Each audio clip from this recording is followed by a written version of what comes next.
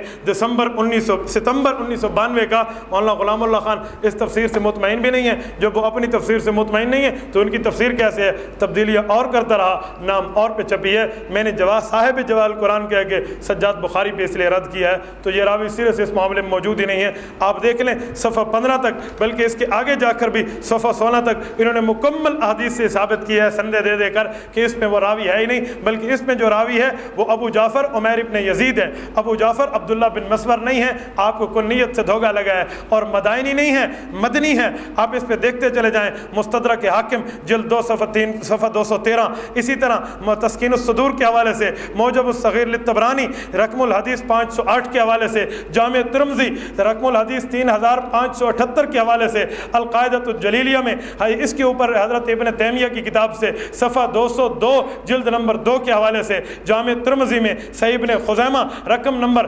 1219 کے حوالے سے, مسند احمد رقم الحدیث 17242 کے حوالے سے, مستدرک حاکم جلد 2 صفحہ 213 رقم الحدیث 1973 کے حوالے سے, السنن الکبریٰ للنسائی جلد 6 صفحہ 159 رقم الحدیث 10420 کے حوالے سے, اور اسی طرح آپ آگے چلی جائیے السنن الکبریٰ للنسائی جلد 6 صفحہ 168 کے حوالے سے. ان نے واضح طور پہ ثابت کیا ہے کہ یہ راوی تو اس میں ہے ہی نہیں جو آپ راوی بنا رہے ہیں. کسی اور کو بنا کر کسی اور کا معاملہ جوڑنا یہ آپ کا کام ہے. کہیں کی اینٹ کہیں کا روڑا, بھانمتی نے کنبہ جوڑا. اس کھوٹے سکوں سے جواز توسل کو غلط ثابت نہیں کیا جا سکتا. جواب نمبر 3 کے اوپر بھی ہمارے حضرات نے اسی طرح ثابت کیا. آپ اس کو دیکھ لیں, ہمارے علماء نے اس کو اپنے انداز سے جیسے یہ سارے دلائل پڑھے ہیں اسی طرح سندے دے دے کر ثابت کیے. یہ راوی سرے میں اس میں ہے ہی نہیں, جب ہے نہیں تو اقوال جرا اس پہ آ ہی نہیں سکتے. حدیث نمبر 3 حضرت انس رضی اللہ تعالیٰ عنہ کے واسطے سے صفحہ 17 پہ آپ جا کے دیکھیں, المعجم الکبیر للطبرانی جلد نمبر 10 صفحہ نمبر 337 رقم الحدیث 2324. حضرت انس ابن مالک رضی اللہ عنہ فرماتے ہیں حضرت فاطمہ بنت اسد بن ہاشم کی وفات ہوئی. فاطمہ بنت اسد کون ہے؟ علی المرتضیٰ رضی اللہ تعالیٰ عنہ کی والدہ ہیں. یہ فوت ہوئی, ان کی قبر کھودی گئی. حضور پاک خود اس قبر میں تشریف لے گئے, اپنے ہاتھ سے قبر کی مٹی نکالی. وہاں حضور پاک علیہ السلام یہ دعا فرما رہے تھے, اللہ الذی یحیی و یمیت وهو حی لا یموت اغفر لأمی فاطمہ بنت اسد ولکنها حجتها ووسع علیها مدخلها بحق نبیجک والانبیاء الذین من قبلی فانک ارحم الراحمین. اللہ یہ آپ زندہ رکھنے والے بھی ہیں, مارنے والے بھی ہیں, آپ ایسے زندہ ہیں, آپ پہ موت آ نہیں سکتی. یہ فاطمہ میری امی ہے, اللہ اسے تو بخش دے اور اسے ایسی طاقت عطا فرما فرشتوں کو جواب دے سکے. اللہ اس کی قبر کو کھلا کر دے اپنے نبی محمد الرسول اللہ کے وسیلے سے اور مجھ سے پہلے باقی انبیاء کے وسیلے سے. حضور پاک علیہ السلام وسیلہ دے رہے ہیں اور اس انداز پہ چل رہے ہیں. بعض لوگ کہیں گے حدیث ضعیف ہے. ابن حبان نے بھی, امام حاکم نے بھی اس کو صحیح بتایا ہے. ان سب کو مقالات کوثری صفحہ 380 کے حوالے سے ان کا واضح بات موجود ہے. علامہ کوثری مجتہد کے درجے میں ہے, اور مجتہد کسی حدیث سے استدلال کرے, اعلاء السنن جلد نمبر 10 صفحہ نمبر 501-2 کے لگ بھگ آپ دیکھ لیں. واستدلال المجتہد بحدیث تصحیح له منہم, محدثین کا اصول ہے مجتہد استدلال کرے تو حدیث خود صحیح ہو جاتی ہے. مجتہدین کا استدلال ہے, آپ یاد رکھیں مجتہد استدلال کرتا ہے, حدیث کی صحت کی دلیل ہے. حدیث نمبر 4 بھی اس پر موجود ہے, حضرت آدم علیہ السلام کی. حضرت آدم علیہ السلام کی حدیث مستدرک للحاکم جلد 3 صفحہ 517 کے حوالے سے موجود ہے. حضرت آدم علیہ السلام ہے, اللہ پاک سے عرض کرتے ہیں یا رب اسألک بحق محمد, اللہ میں تجھے حضور پاک کے واسطے سے عرض کرتا ہوں اللہ مجھے بخش دے. حضرت آدم سے رب نے پوچھا کیف عرفت محمد ولم اخلقہ, ابھی حضور کو میں نے پیدا نہیں کیا, آپ اسے کیسے جانتے ہیں؟ یا ربی میں اس کو کیسے؟ حضرت آدم علیہ السلام یہ پوری بات کر رہے ہیں مکمل تفصیلی، اس کا خلاصہ سن لیں۔ حضرت آدم کہتے ہیں لما خلقتنی بیدک، اللہ تو نے مجھے اپنے ہاتھ سے پیدا کیا، نفخت فی من روحی، پھر روح والے حکم کو داخل کیا، فرفعت راسی علی قوائم العرش مکتوبہ، میں نے عرش پہ لکھا ہوا دیکھا لا الہ الا اللہ محمد الرسول اللہ، فعلمت انک لم تصف الاسمک الا احب الخلق الی اللہ، اللہ میں جانتا ہوں جس کا نام آپ نے اپنے نام کے ساتھ رکھا ہے یہ بہت بڑی مخلوق ہوگی، بہت درجے والی شخصیت ہوگی، اسی لیے میں اس کے حوالے سے جو ہے نا دعا مانگتا ہوں۔ اللہ پاک نے فرمایا صدقت یا آدم انہ احب الخلق الی ادعونی بحقہ فقد غفرت لک ولولا محمد ما خلقتک، آدم حضور کے وسیلے سے مانگ، حضور نہ ہوتے تو تو بھی نہ ہوتا۔ تو میں نے حضور پاک کا وسیلہ یہاں خدا کی بات پہ ثابت کر دی ہے۔ اس کو بعض لوگ کہتے ہیں ضعیف ہے۔ امام حاکم جیسا آدمی جو کائنات میں ایک ہی آیا ہے، حاکم جیسا بندہ ھذا حدیث صحیح الاسناد بات کر رہا ہے۔ اس کے اوپر مجتہدین کا بھی استدلال موجود ہے، صحت حدیث کی دلیل ہے، اس سے بھی توسل بالزوات کا ثبوت ہوا ہے۔ حدیث نمبر 5 کو دیکھیں تو حدیث نمبر 5 بھی طبقات ابن سعد جلد 7 صفحہ 444 کے حوالے سے موجود ہے۔ یہ وہی حدیث ہے لیکن فرق یہ ہے حضرت معاویہ بن ابی سفیان رضی اللہ تعالی عنہ یہاں دعا مانگنے والے ہیں، جن کا وسیلہ دیا جا رہا ہے یزید بن اسود رضی اللہ عنہ اور جرشی رضی اللہ تعالی عنہ ہے، ان کا وسیلہ دیا جا رہا ہے۔ یہ دو حدیثیں، ایک حضرت عباس کے وسیلے والی، ایک حضرت معاویہ میں حضرت یزید ابن اسود کے وسیلے والی، بتا رہی ہیں کہ ذات کا وسیلہ دینا منع ہوتا تو صحابہ کرام حضرت عمر کو حضرت معاویہ کو روک دیتے، لیکن صحابہ نے دیکھا ہے منع نہیں کیا تو پتہ چلا صحابہ کرام بھی جائز سمجھتے تھے۔ مستدلین میں ابو اسحاق ابراہیم بن علی بھی موجود ہے، المہذب شرح المجموع میں ہے۔ امام نووی رحمۃ اللہ علیہ نے اس کو جلد 7 جلد 6 صفحہ 110 اسی کتاب پہ اس کو ثابت کیا ہے۔ حدیث نمبر 6 بھی دیکھ لیں، یہ طبرانی معجم الصغیر کے حوالے سے موجود ہے، اس میں بھی وہی بات ہے، لیکن عثمان ابن حنیف وہی دعا جو حضور سے سیکھی تھی ایک ایسے شخص کو سکھا رہے ہیں جو بادشاہ کے دربار حضرت عثمان رضی اللہ عنہ کے دربار میں آتا ہے اور حضرت عثمان توجہ نہیں کر پاتے تو اس کی طرف آ کر بات سیدھی نہیں ہوتی، یہ اسے نبی کا وسیلہ سکھاتے ہیں، اس وسیلے سے دعا مانگتے ہیں تو خلیفہ وقت کی توجہ ان کی طرف مبذول ہو جاتی ہے۔ امام طبرانی بھی اس حدیث کو صحیح کہتے ہیں، اس معجم الصغیر جلد 1 صفحہ 184 پہ امام منذری نے بھی اس حدیث کی تائید کی ہے، الترغیب والترہیب جلد اول صفحہ 272 پہ امام ابن حجر مکی رحمۃ اللہ علیہ رواہ الطبرانی کہہ کے بسند جید فرماتے ہیں کہ سند عمدہ سید ہے۔ حاشیہ ابن مکی جو ہے نا الازا، یہ جو حاشیہ ابن حجر کا المکی کا الاضاء فی المناسک کے اندر اس کی صفحہ نمبر 500 کے اوپر یہ تصحیح موجود ہے۔ ایک چیز تو سمجھ آئی کہ صحابہ کرام بھی بعد الوفات یہ وسیلہ جائز سمجھتے تھے، تبھی تو دور عثمان کے اندر آ کر حضور پاک کی ذات کا وسیلہ دیا ہے۔ اچھا، اجماع امت بھی اس پر ثابت ہے۔ امت کا اجماع تو بہت بڑی چیز ہوتی ہے، اجماع امت یاد رکھیں، الاجماع ینسخ ولا ینسخ، اجماع آگے منسوخ کرتا ہے، خود منسوخ نہیں ہوتا۔ اجماع کے معاملے میں بھی یہی ہے کہ حضرت عمر فاروق کے سارے صحابہ دیکھ رہے ہیں، سب نے دیکھا ہے، اور الٹا حضرت عمر فرماتے ہیں واتخذوہ سبیلۃ الی اللہ، اس کو وسیلۃ الی اللہ، اس کو وسیلہ خداوندی بنا لو، تو پھر بھی کس صحابی نے انکار نہیں کیا۔ یہ توسل بلا انکار، اجماع بلا انکار ثابت ہوتا ہے۔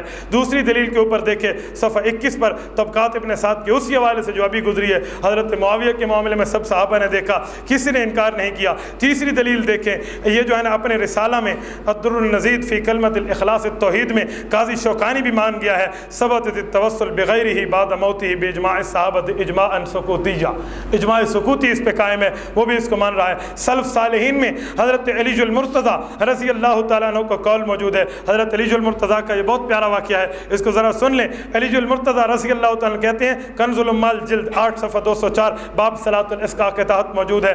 حدیث رقم الحدیث جو ہے یہ 23,544 ہے۔ حضرت علی المرتضیٰ کہتے ہیں حضور پاک کے پاس ایک آدمی آیا، یا رسول اللہ بارش نہیں ہوئی، یہ معاملہ ہو گیا، یہ تکلیف ہو گئی۔ حضور پاک علیہ السلام نے ہاتھ بلند کیے اور حضور پاک علیہ السلام ہاتھ بلند کر کے جو ہے نا کیا کہتے ہیں دعا مانگتے ہیں، اوپر سے بادل کا نام و نشان نہیں ہے، یکایک بادل آتے ہیں، بارش برسنا شروع ہو جاتی ہے، پھر ایک عرصہ گزرتا ہے، وہ کہتے ہیں بارش بہت زیادہ ہو گئی، یا رسول اللہ پھر رکوا دیں۔ وہ بارش حضور پاک دعا کر کے اللہ سے رکوانے کی درخواست کرتے ہیں، اللہ پاک روک دیتے ہیں۔ پھر حضرت علی المرتضیٰ رضی اللہ تعالیٰ عنہ کو مخاطب کر کے حضور پاک علیہ السلام فرماتے ہیں، علی آج تیرے والد ابو طالب زندہ ہوتے تو بہت خوش ہوتے۔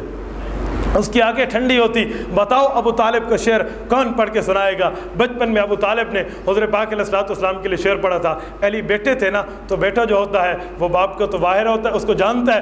علی المرتضیٰ نے وہ شعر پڑھا، صاحب کنز الاموال یہ لکھتے ہیں وَأَبْيَضَ يُسْتَسْقَى الْغَمَامُ بِوَجْهِهِ ثَمَالُ الْيَتَامَى عِصْمَةٌ لِلْأَرَامِلِ۔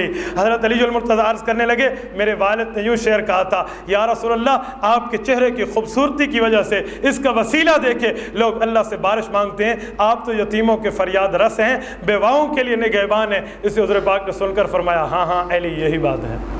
آپ اندازہ لگائیں، حضرت عائشہ صدیقہ رضی اللہ تعالیٰ عنہ کا سنن دارمی جلد اول صفحہ 56 کے اوپر باب ما اکرم اللہ تعالی نبیہ بعد موتہ، اس کے تحت موجود ہے سنن دارمی میں۔ حضرت عائشہ کے سامنے عرض ہوا، 61 سالی کا معاملہ ہے، بہت زیادہ ہو گیا، کیا کریں؟ فرمایا حضور پاک کی قبر کے اوپر تھوڑی سی جگہ کو کشادہ کر دو، آسمان سے واقعی بارش برس جائے گی۔ حضرت عائشہ صدیقہ رضی اللہ تعالیٰ عنہ کی اس بات پہ عمل کیا گیا تو آسمان سے بارش آ گئی ہے۔ امام مالک ابن انس رحمۃ اللہ تعالیٰ علیہ جو ہیں، یہ الشفاء بتعریف حقوق المصطفیٰ کے اندر موجود ہے، جلد 2 صفحہ 26 کے اوپر۔ خلیفہ منصور ابو جعفر منصور مدبر وقت حکمران ہے، امام مالک کے سامنے آتا ہے، امام مالک کے ساتھ آ کر ایک معاملے پہ بحث کری ہے، ایک معاملے بحث کے اندر آواز بلند ہونے لگی ہے۔ امام مالک رحمۃ اللہ تعالیٰ علیہ نے ادب قوم کہہ کے آیات قرآنیہ لمبا واقعہ وہ پیش کیا۔ آخر میں یہ بات پوچھنے لگے، عالم تو امام مالک تھے، یہ تو عالم مکمل نہیں، پوچھنے لگے یہ بتائیں میں دعا کرتا ہوں حضور پاک علیہ الصلوۃ والسلام کی طرف منہ کر کے دعا کروں یا دوسری طرف منہ کر کے دعا کروں؟ یہ قبلے کی طرف، کیوں؟ وہاں معاملہ اتفاقی کچھ ایسا ہے، حضور کی قبر پہ اللہ پاک آپ سب کو لے جائے اور آپ کی برکت سے اللہ ہمیں بھی لے جائے۔ حضور پاک کی قبر مبارک پہ جائیے، حضور کی قبر کی طرف منہ کریں گے، پیٹھ قبلے کی طرف ہو جائے گی، آٹومیٹکلی قبلے کی طرف پیٹھ ہو جاتی ہے۔ تو ابو جعفر کہنے لگا، حضور کی طرف منہ کر کے وسیلے کی دعا مانگو یا قبلے کی طرف منہ کر کے مانگو؟ امام مالک رحمۃ اللہ علیہ نے واضح طور پہ فرمایا ہے، لما تصرف وجہ کا ان کو، حضور پاک سے چہرہ کیوں ہٹاتے ہو؟ وہ وسیلت کا وہ وسیلت ابی کا آدم علیہ السلام، حضرت آدم تیرے باپ اور تیرا بھی حضور پاک وسیلہ ہیں، اسی طرف منہ کر۔ آپ اندازہ لگائیں، حضرت امام مالک ابن انس، امام شافعی رحمۃ اللہ تعالیٰ علیہ کے لیے خطیب بغدادی نے تاریخ میں جلد نمبر 1 صفحہ نمبر 110 پہ حضرت امام شافعی کا قول پیش کیا ہے۔ وہ کہتے ہیں، میں حضرت امام ابو حنیفہ کی تبرک پیش کرنے کے لیے اس کی قبر پہ آ کے وسیلہ دیتا ہوں، اس کی جو ہے نا حضرت امام ابو حنیفہ کا وسیلہ دے کے اللہ سے مانگتا ہوں تو میری حاجت پوری ہو جایا کرتی ہے۔ ابن حجر مکی نے القرات الحسان صفحہ 129 کے اوپر حضرت امام اعظم کی قبر پہ آنے کے واقعے کو امام شافعی کا عمل نقل کیا ہے، اور اس کے ساتھ ساتھ حضرت امام احمد ابن حنبل کے واقعے کو شواہد الحق میں موجود ہے، یہ صفحہ نمبر 166 کے اوپر انہوں نے بھی اس معاملے کو امام شافعی کا واقعہ بھی پیش کیا اور زوات کے معاملے میں بھی استدلال کیا۔ امام ابو عیسیٰ ترمذی رحمہ اللہ نے جامع ترمذی جلد 1 صفحہ 299 کے اوپر بھی باب قائم کیا ہے، الاستفاء بسعالک المسلمین، مسلمانوں کے معاملے فقراء مسلمین جو مسلمانوں میں فقیر ہیں ان کا وسیلہ دے کے بعد کیسے مانگیں، اس کے اوپر ایک حدیث لائے ہیں، جہاں ترزق بضعفائکم، اپنے ضعیف بندوں کی وجہ سے، کمزور اور ناتواں بندوں کی وجہ سے دوسروں کو رزق ملتا ہے، تو کمزور کا وسیلہ ثابت ہوا، امام ترمذی نے بھی ثابت کیا۔ امام غزالی کے لیے صفحہ 23 کو دیکھے، صفحہ 24 کو دیکھے، احیاء علوم الدین جلد اول صفحہ 368 سے وسیلے کو ثبوت پیش کیا ہے۔ امام نووی شافعی رحمۃ اللہ علیہ کتاب الاذکار صفحہ نمبر 268 کے اوپر وسیلے کو واضح طور پہ مانا۔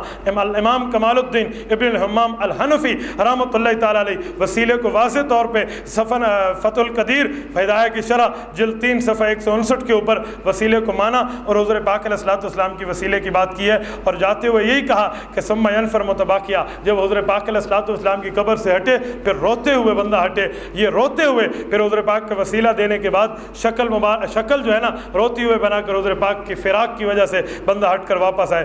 علامہ قسطلانی کی بات کو میں پہلے نقل کر چکا ہوں، وہ اس کے بعد جب میں تنقیح کی بات نقل کر رہا تھا، المواہب اللدنیہ، اور اس کے ساتھ ساتھ یاد رکھیں، یہ حوالہ بھی یاد رکھیں، مقدمہ شامی میں امام شامی رحمۃ اللہ علیہ قول موجود ہے، بنبی المکرم و بامامہ الاعظم، اللہ میں امام اعظم کا وسیلہ بھی دیتا ہوں، حضور پاک کا وسیلہ بھی دیتا ہوں، وہ شامی جس کے فتوے پہ آج فتوے کا مدار ہے۔ جس کے فتاوے پہ آج مدار ہے، اس نے مقدمہ شامی میں یہ بات پیش کی۔ ہمیں ایک مماتی کا شاگرد تھا، وہ میرے پاس پڑھنے آیا، مقدمہ شامی کی پڑھائی کے دوران مجھے کہنے لگا کہ ہمارے استاد جی کہتے ہیں کہ یہ لوگ شامی نہیں مانتے۔ تو اس دن اتفاق سے 2 دن بعد یہی سبق آنے والا تھا، تو میں نے وہی سبق نکال کے اس لڑکے سے کہا اپنے استاد کے پاس جاتا ہے؟ انہوں نے کہا جاتا رہتا ہوں۔ میں نے کہا اسے جا کے کہنا مولوی صاحب کہہ رہا تھا میں یہی شامی مانتا ہوں جس میں امام ابو حنیفہ کا وسیلہ موجود ہے۔ اس نے جا کے اسے دکھایا کہ استاد جی وہ مولوی صاحب کہتے ہیں ہم شامی مانتے ہیں اور یہی مانتے ہیں جس میں امام صاحب کا وسیلہ ہے۔ تو کہنے لگے یہ شامی ہے، کوئی قرآن تھوڑا ہے؟